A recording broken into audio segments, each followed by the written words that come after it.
მე ახლა ვარ ვასილ ვესელია, პოეტი, პროზაიკოსი. ჩემი სპეციალობა ზოგადად ესე მე ვარ ინჟინერ მექანიკოსი. პოლიტექნიკური ინსტიტუტი მაქვს დამთავრებული, მანქანათმშენებელი ვარ. სხვადასხვა ჩემი სტუდენტობა დაკავშირებულია ბათუმთან. ორჯერ ვიყავი ბათუმში, მაშინ თითო თვე საწარმოო პრაქტიკაზე. მაშინ ბათუმში ქარხნები იყო. და იმ ქარხნებში სტუდენტთა ჯგუფი ვიყავით და მე იქიდან მოყოლებული ბათუმი მახსოვს ძალიან თბილად და შეიძლება ითქვას, რომ აი იმის გამო და იმ სიყვარულის გამო ბათუმი დაუვიწყარი ქალაქი გახდა ჩემთვის. აი ეხლა როცა აქ ვარ ამდენი წლის შემდეგ, იმის მერე ბათუმში რასაკვირველია ბერჯერ მყოფილი ვარ. აქ მე მეგობრები მყავს, აქ არაჩვეულებრივი პოეტები, მხატვრები.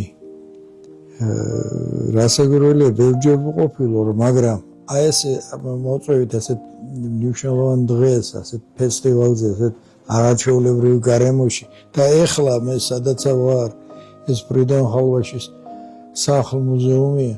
ეს არის ბედნიერება. ფრიდონ ხალვაში ბედნიერება იყო საქართველოსთვის. ის იყო არაჩვეულებრივი პიროვნება.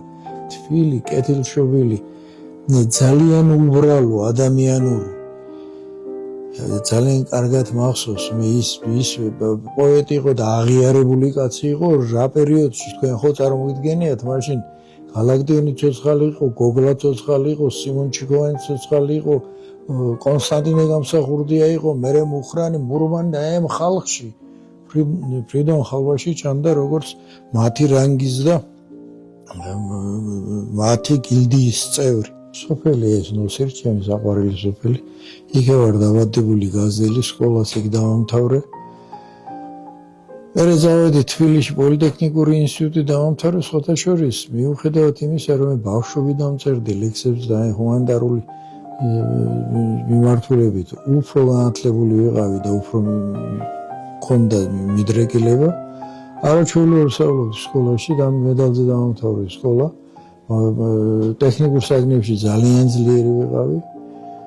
პოლიტექნიკურშიც არაჩვეულებრივი სტუდენტი გახდით და პარალელურად წერდი მე ლექსებს, მაშინ მიიჩნეოდა რომ ეგ იყო ჩემი ჰობი და გადაცება. ყოველ შემთხვევაში მაშინ ასე ფიქრობდნენ, მაგრამ მერე მე ჩამოყალიბდი როგორც პოეტი, როგორც შემოქმედი. გამოცემული მაქვს პოეტური კრებულები, გამოცემული მაქვს ნოველების წიგნი. მწერალთა კავშირის წევრი ვარ, გამგეობის წევრიც ვიყავი და აი ამ სფეროში, ლიტერატურულ სფეროში, ლიტერატურულ წრეებში მეგობარი მყავს და დამფასებელი და ხალხი, რომელსაც მე ვაფასებ და რომლებიც მე მიყვარს.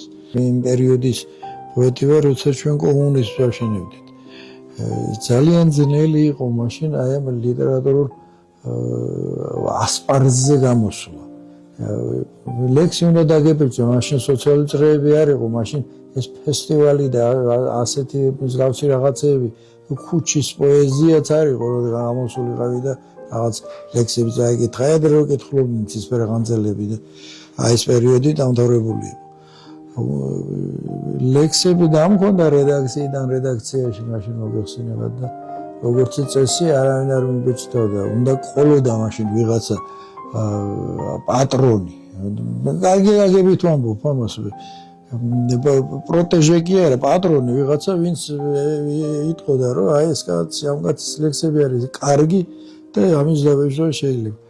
რამდენჯერ ვიყავი ცისხლის რედაქციაში, კაციშვილმა ყურადღება არ მომაქცია და კარგა ხნის მე 34 წლის ვიყავი, როცა პაატანაშვილმა ახალგაზრდა კომუნისტში მთელი 2 გვერდი დაბეჭდა. მაშინ ქარხნის დირექტორი გახდით, კაცო, თანამდებობა მქონდა მაშინ. ეს პუბლიკაცია ესეთ იყო ვასილ ვესელია ქარხნის დირექტორია და მე ეს ლექსები. ეს რა იყო იცით მაშინ იყო მეხის გავარდნასავით ახლა ქარხნის დირექტორი კაცი ტექნიკურ სფეროში დაკავებული ხელმძღვანელი ამხანაგი მაშინდელი და ამ დროს ესეთი ლირიკული ლექსების მწერალი და პატრონი. მირეკავდნენ წერილებს წერდნენ იმ პერიოდში ძალიან ისეთ პოპულარული გავხდი უცებ. მერე გამოვეცი წიგნი პირველი წიგნი მაინც პატარა ბროშურის ხელა წიგნი იყო რომელიც კი არ გაიყიდა დაიტაცეს ეს წიგნი რატომღაც მაშინ მერანში იყიდებოდა ეს გამომცემლობა მერანში აი წლების მერე უკვე როცა ასე თუ ისე პოპულარული გავხდი და უკვე ლიტერატურულ საღამოებს ვაწყობდი წიგნის პრეზენტაციებს რა მოდიოდნენ ჩვენ და მეუბნეოდნენ აი მე მაქვს ის თქვენი წიგნი მაშინდელი წიგნი და ხელიდან ხელში გადადიოდა მაშინ ეს ლექსები იწერდნენ ტირაჟი მაშინ 5000 ცალი იყო იმ წიგნის ახლა დღეს 500 ცალი ექსასაულია ტირაჟი მაშინ 5-5000 გერო 20000 25000 ტირაჟით გამოდიოდა მაშინ წიგნები. ნუ ჩემი არ იყო, იმიტომ რომ მე თვითონ დავაფინანსე მაშინ. აი მოგვე კერძო ისინი იწყებოდა. კერძო გამომცემლობები იყო მაშინ უკვე შემოდიოდა. ეს იმ პერიოდს ვამბობ მე. მერე ასე ნელ-ნელა და ეხლა მაშინ კაცი შვილი არ მიბეჭდავდა, ეხლა მეხვეწებიან გავამიგზავნეთ გაზეთები, ჟურნალები, მაგრამ ეხლა იმდენი არა მაქვს, მე ისეთი ხელყვავიან შემოქმედი არა ვარ, რომ ყველას აუთავდე და რა ვქნა არ ვიცი და მეუხერხულება კიდეც, მაგრამ რომ გააწმილებ ვიღაცას და უარს ეთქვი ძალიან ცუდი. კი, მესამე ტარდება ეს ფესტივალი, წინა ორზე მე არ ყოფილვარ. ეხლა მომიწვია როი სერიზე მომიწვია მე ძალიან მიყვარს ეს ახალგაზრდები როი ენდრი სულხანი ახლა ჩემი ხნისა ჩემი თაობა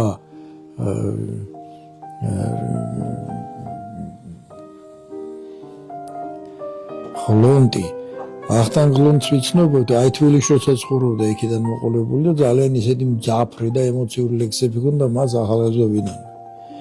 მე დიდ პატივს მე ბელა ქებურიას, ყველა საიაკ ბატონ დავითს, ყველანი ესენ დიდებული ხალხია.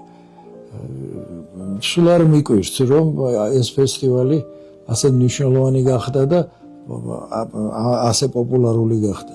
არაშეულებრივია და ორგანიზებული ახლა მე რასაც მეორე დღეა ახლა ამ ფესტივალზე ვარ მე ისე როგორც შეეფერება აი ვთქვათ როის პოეზიას გენრის პოეზიას და აი ამ შემოქმედებას აი ესეთნაირადა ესეც შემოქმედებითად ორგანიზებული და გალამაზებული ძალიან გახარებული ვარ რომ აქავარ და ვფიქრობ შემდგომში გაიზრდება მასშტაბებიც ალბათ დაფინანსებთ ყველაფერი როცა გამოდის საქმე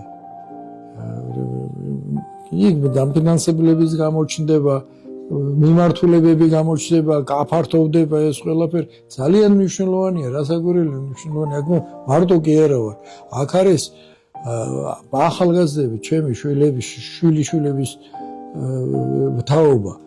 მე მათთან რო არ მიხარია ახლა მე ძალიან კარგი პოეტები არიან აქ, არაჩვეულებრივი პოეტები. ახლა რა შეეშლება წერანჯერ ჩამოთვალია იმ ორგანიზატორებს მათ არ შეეშლება ახლა პოეტიც არის და არის ლექსმწერალიც ხო ამან შორის დიდი განსხვავებაა აქ ვინც არის ვინც იყო კიდევ ახალგაზრდებს გადავხედე ღირსეული ხალხი და აი ამათი ზოგს არ ვიცნობდი მე ახლა პირველად შეხვდი ამათ და გავიცანი და ურთიერთდაახლოებისთვის პოეტის ლექ შეიძლება იცნობდე, მაგრამ თვითონ პოეტსაც უნდა იცნობდე. პოეტები ბოლოს და ბოლოს ეს არის ოჯახი, ერთმანეთს უნდა იცნობდეთ. დღეს ისე გართულებულია ეს ცხოვრება, მისვლა გართულებულია, მოსვლა გართულულია, ყველაფერი პრობლემაა და აი ესეთი ფესტივალები კრავს აი ამ ხელოვან ხალხს და ზოგადად ხელოვნებას და ეს არის ბედნიერება. ახალი ლექსები მავიწყდება კი არ მახსოვს.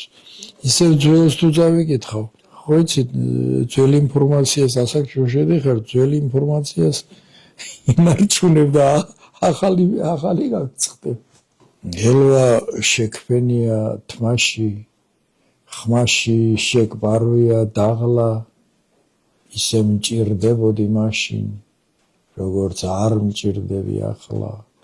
მიაქვს მიტოვებულ ჩვენ გზებს, სუნი გალეული საპნის, შენთვის გამოსაგზავნ ლექსებს, ხსოვნის მეტეორი ჩხაპნის, როგორც გატეხილი ღილი, აწყვო დაკარგვია წარსულს, ვითმენ ირონიულ ღიმილს, იოც იარაზე წასმულს, რაც წლებს ქარიშხლიან რიგში, მიმქრალ მაჯასავით უცემს, ჩემი ბედის წერის წიგნში, ვეძებ ამოსახევ ფურცელს, შორს კი ქარიშხლებზე მაღლა, დარჩა დატოქსული ბავშვი, როგორც არ მჭირდები ახლა, ისე მჭირდებოდი მაშინ.